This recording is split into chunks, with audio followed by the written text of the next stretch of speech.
Hi, Colin here from the car site. Today we are in Philip Tobin Motors in Rosemount Business Park in Ballycoolan, Dublin 11 to look at this. This is a 2021 BMW X1.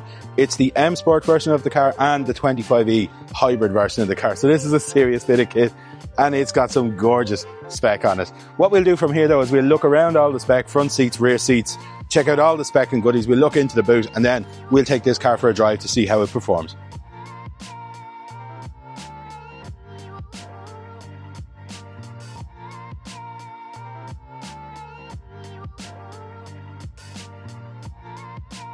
So moving around onto the outside of this one, and we've got some nice upgrades straight off the bat. We've got the blacked out kidney grills on it. We have the M Sport front bumper, but we have these blacked out 20-inch alloy wheels too, and it just makes it look fantastic. The black versus the gunmetal just works sensationally. So into the cab of the X1, and it's a really nice, it's extremely well laid out.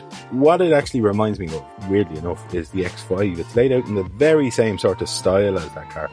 And spec-wise, like, there's nothing wanting in this car whatsoever. We get, because it's the M Sport, we get the gorgeous M Sport seats in it anyway. That's a given. We get the nice blue M Sport detail around it, but we also get the proper M Sport steering wheel here.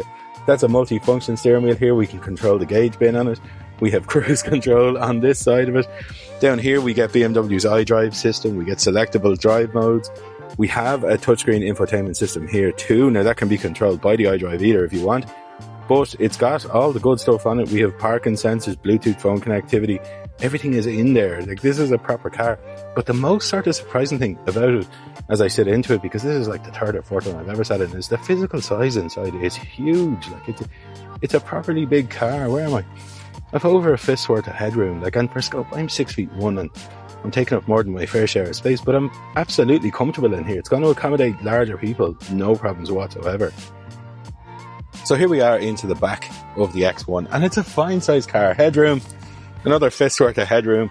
The seats are concave, so you get a good dish in the centre of them here. This is about 1.5 inches out. I've got about 2 inches of knee room, which isn't bad for someone my size.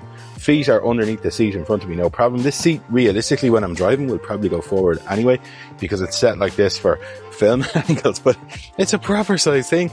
We get ISOFIX points on each side for kids. On the outside, you're easy going to fit a booster through the middle, and there isn't a massive hump in the middle, so I think you're going to get 3 adults across the back of this car, maybe slimmer than myself. It wouldn't hurt, but tall teenagers will be accommodated in here. It's a proper car. So moving around to the back of the X1, and we get a nice electric tailgate, but the reason I'm coming around here is to show you the size. That's 450 litres of usable boot space in there. Now that'll be up there with anything. That's punching with anything in its class. Probably better, realistically.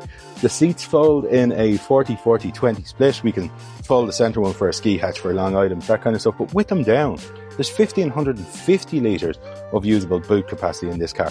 And I promise you, that's up there with most small vans.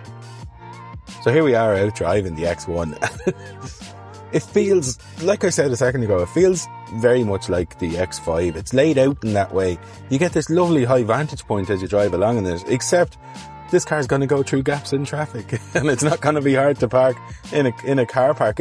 The physical size inside it too is madly impressive because it's a physically big car.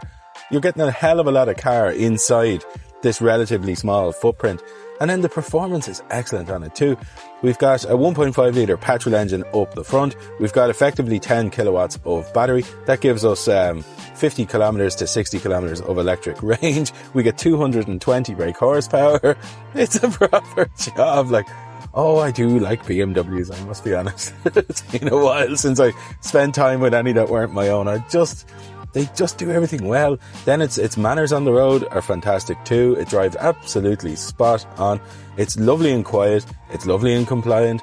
It's nice and soft over bumps and that kind of stuff, but it also handles well in that typical BMW fashion, because I've never, ever, ever sat in a BMW from the most basic spec ones right the way up that didn't handle super, super well. This is the same. Just really communicative, really lovely. Proper car, like really, really good car. Great family car. It'll live in the city all day long and it'll love it. But it'll happily go from the top of the country to the bottom of the country. No problems whatsoever. Great thing. Anyway, that's enough from me. I'll head back now to Philip Tobin Motors and I will hand you over to Philip.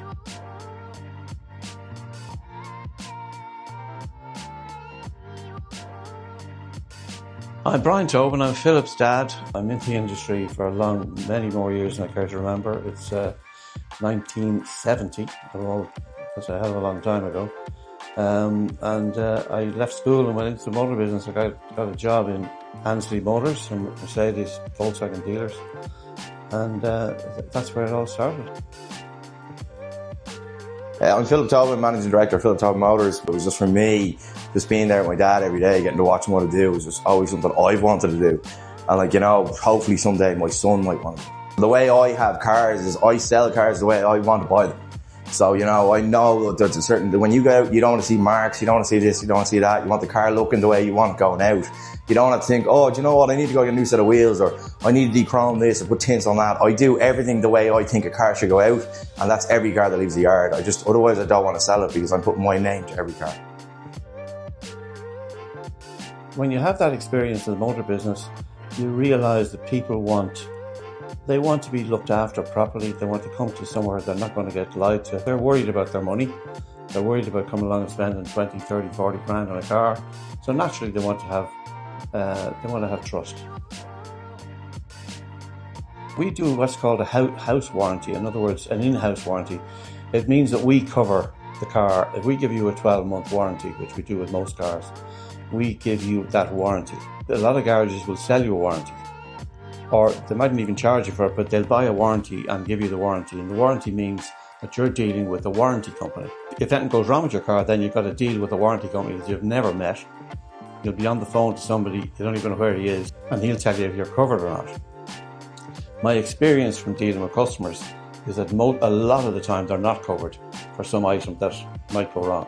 Whereas if they deal with us, the customer comes back to us. We have to tell them, and we have to be straight and look them in the eye and tell them you're covered on that or you're not covered or whatever it might be.